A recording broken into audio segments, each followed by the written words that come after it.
Mahkamah Konstitusi, MK, menolak gugatan terhadap Undang-Undang Nomor 31 Tahun 1999 tentang Pemberantasan Tindak Pidana Korupsi, UU Tipikor. Namun, MK meminta kepada DPR dan pemerintah untuk segera mengkaji dan merumuskan ulang UU Tipikor. Putusan tersebut dibacakan dalam sidang di Gedung MK, Jakarta Pusat, pada Rabu, 17 Desember 2025. Gugatan ini diajukan oleh 3 pemohon, yaitu Syahril Japarin, Kuku Kertasafari, dan Nur Alam. Mereka mengajukan permohonan agar frasa yang merugikan keuangan negara atau perekonomian negara yang tercantum dalam Pasal 2 Ayat 1 dan Pasal 3 UU Tipikor dinilai bertentangan dengan UUD 1945 dan dinyatakan tidak memiliki kekuatan hukum yang mengikat. Ketua MK Suhartoyo dalam pembacaan putusan menyatakan bahwa Mahkamah Konstitusi menolak seluruh permohonan dari para pemohon. Dalam pertimbangannya, MK menilai bahwa Pasal 2 Ayat 1 dan Pasal 3 UU Tipikor tidak memerlukan pembuktian tambahan mengenai hubungan kausalitas secara terpisah antara perolehan keuntungan atau kekayaan dengan perbuatan konkret sebagaimana dimohonkan para pemohon.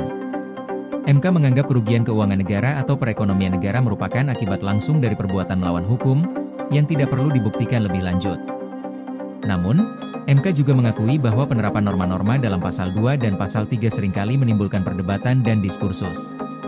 Terkadang, norma-norma tersebut bisa mengarah pada multitafsir, yang pada akhirnya bisa menciptakan ketidakkonsistenan dalam penanganan tindak pidana korupsi oleh aparat penegak hukum.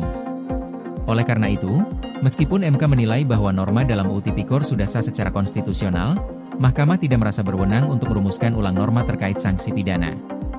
MK kemudian meminta kepada pembentuk undang-undang untuk segera melakukan kajian yang komprehensif terhadap Pasal 2 Ayat 1 dan Pasal 3 UU Tipikor.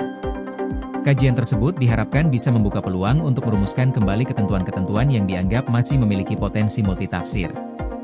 Hakim Konstitusi Guntur Hamzah menegaskan bahwa pembentuk undang-undang harus memprioritaskan revisi atau perbaikan terhadap kedua pasal tersebut. Hal ini dilakukan untuk menghindari adanya potensi penyalahgunaan kewenangan dalam pemberantasan tindak pidana korupsi.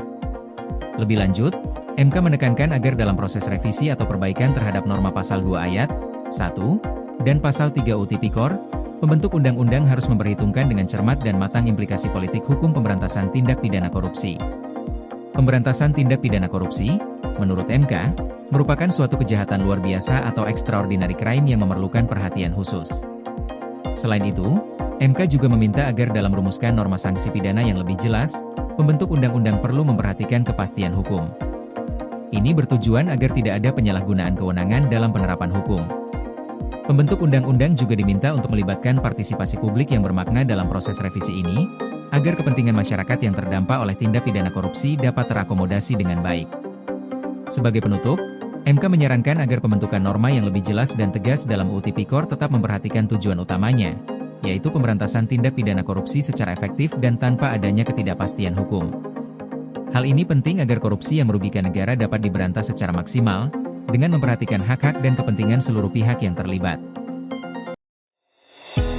Koordinasi PLN dengan TNGL jelang Hari Kesaktian Pancasila, listrik terbangun, alam tetap lestari.